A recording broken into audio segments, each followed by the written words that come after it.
안녕하세요. 참빛 에스라 성경 동로원 원장 이병목 목사입니다. 코로나 때문에 다 이렇게 외출이 어려워지고 교회 가기조차도 어려워지는 그런 시대에 유튜브를 통해서 하나님의 말씀을 나눌 수 있는 귀한 은혜를 허락하신 하나님께 먼저 영광을 돌립니다. 저는 개척 이래 지금까지 성경 강좌를 31회째 지금 하고 있는 중입니다. 그러는 가운데 코로나 때문에 이렇게 이제 강의가 중단되고 예배도 어려워지는 그런 시기에 유튜브를 통해서 성경 강좌를 열어 하나님의 말씀을 나눠보려 합니다. 제가 오늘 할 강의는요, 언젠가부터 하나님께서 마태복음 산상수훈 속에 성경 66권의 전체에 상관관계를 보게 되었고, 그 내용을 정리하면 이렇습니다.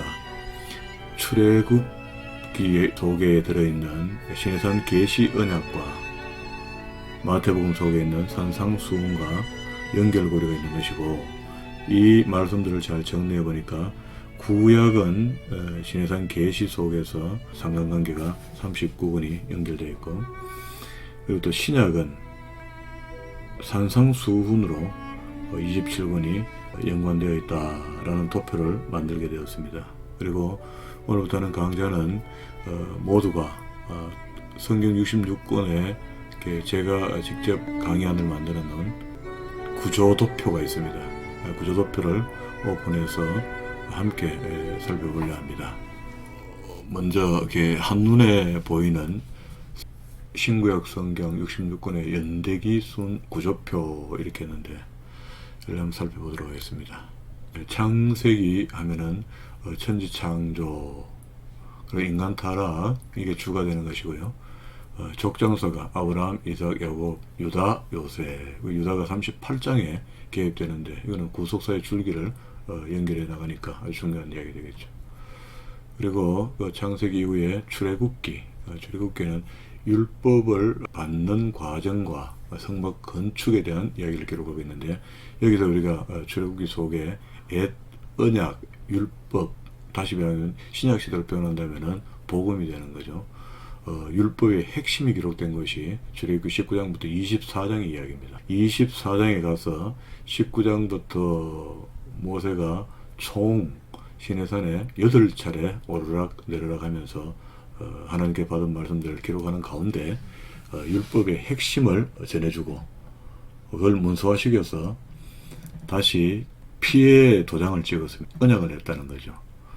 이것이 유대인들에게 1000년 동안 하나님의 요구가 되었고, 그 이후에 그게 어려워지니까 그리스도께서 오셔서 다시 산상수훈을 통해서 재언약하는 형태의 성경 구조가 되어 있다는 것을 보게 되었습니다. 레위기는요, 간단합니다.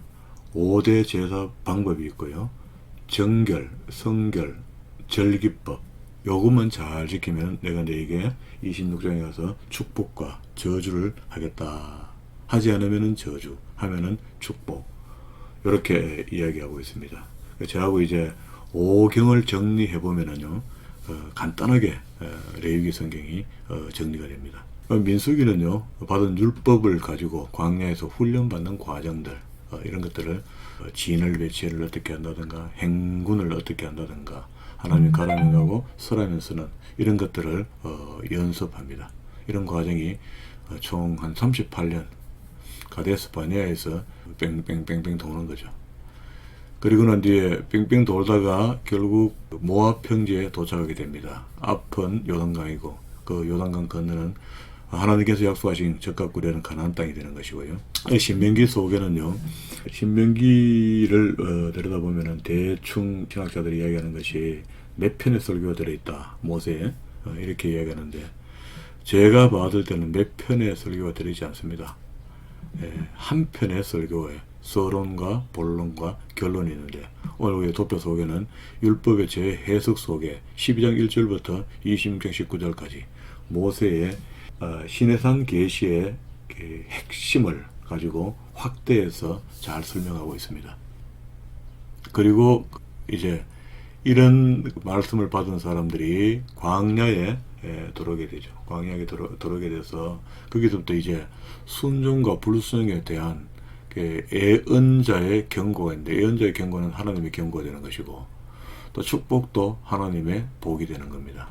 이제 이렇게 역사서 속에 이들의 삶이 잘 나와 있죠. 순종과 불순종의 역사가 이어집니다. 여호수아, 사사기, 룻기, 왕상하, 대상하, 에스라, 느헤미야, 에스더, 이런 책들이 역사서가 되는데요. 그리고 17권의 예언서가 있습니다. 근데 이스라엘 백성들이 하나님의 말씀을 잘 안 듣고 자기 마음대로 살고 있으면요, 하나님께서는 바로 심판하시는 것이 아니라 여기 요나, 아모스, 호세야, 요엘, 이사야, 미가, 나움, 오바다, 하박국, 스바냐, 에레미야, 에가, 다니엘, 에스겔, 학개, 스가랴, 말라기, 이런 선지자를 보내서 먼저 책망하게 되죠. 책망하게 되면은 그들이 듣기 싫으면은 예언자를 죽일 것이고, 그렇지 않으면은 듣고 순종하면은 하나님께서는 다시 관계를 이어가는 겁니다. 그런 예언자들의 글, 그리고 시가서 5권 있는데요, 복받은 사람들의 찬송입니다. 욥기 10편, 자문 전서서, 아가서. 그리고 이렇게 해서 신구약 중간기를 맞이하게 되는데요, 신구약 중간기를 건너서 새 언약의 복음의 응답이 됩니다. 신약 성경이 되는 거죠. 새 언약의 복음의 핵심이 산상수훈 마태복음에 들어있는 5장, 6장, 7장에 있는 이야기입니다. 이거 이야기가 출애굽기 19장과 24장에 있는 이야기를 영적으로 해석했다, 이렇게 봐야 되는 거죠. 그날에 하나님이 시내산에서 계실 주셨던 하나님이 성육신으로 성자 하나님으로 오신 예수 그리스도이시니까 그가 오셔서 이 말씀의 완성이라 해서, 이게 모자라서 뭘 완성시킨 게 아니고요, 사람 쪽에서 지키기가 힘들어지니까 예수 그리스도께서 오셔서 보혜사 성령을 오시게 하시면서 보혜사 성령의 도움을 통하여 율법을 행하게 하려고 영적인 문제를 설명해 준 겁니다. 그리고 신약 성경 마태복음은 유대인의 왕으로 오신 예수 그리스도, 특수한 자료가 23개, 저는 이게 한 권 한 권 속에 예수님의 공생에 마태가 이야기하는 특수한 자료, 그리고 또 마가가 이야기하는 특수한 자료 9개. 그러면은 마가복음 안에 내용이 종으로 오신 예수 그리스도의 내용을 기술하면서 특수한 자료 9개를 집어넣었다. 그리고 또 이방인들을 위한 복음, 누가복음은요, 특수한 자료 58개나 들어있습니다. 요한복음은요, 예수님의 신성과 인성을 잘 나타내는 책인데 특수 자료 36개가 들어있습니다. 그리고 사도행전, 구약으로 하면 역사서 기억이 되는데요, 이 속에 신약의 복음의 정인들의 활약이 있습니다. 베드로, 요한, 빌립, 스데반, 야고보, 바나바, 바울 같은 사람들이 맹활약을 하죠. 물론 성경에 기록되지 못한 사람들 중에도 이렇게 하나님의 사역들을 열심히 하시는 분들이 많이 있었을 겁니다. 그리고 서신서 12권 있는데요, 예수 그리스도의 제자들이 이제 성찬하신 주님 이후에 새 언약의 복음에 적용이 시작됩니다. 하나님 주신 복음의 말씀을 서신서 속에 잘 적용하여 넣어 놓았습니다. 이것도 나중에 구조표를 정리해서 들여다보면 다 보입니다.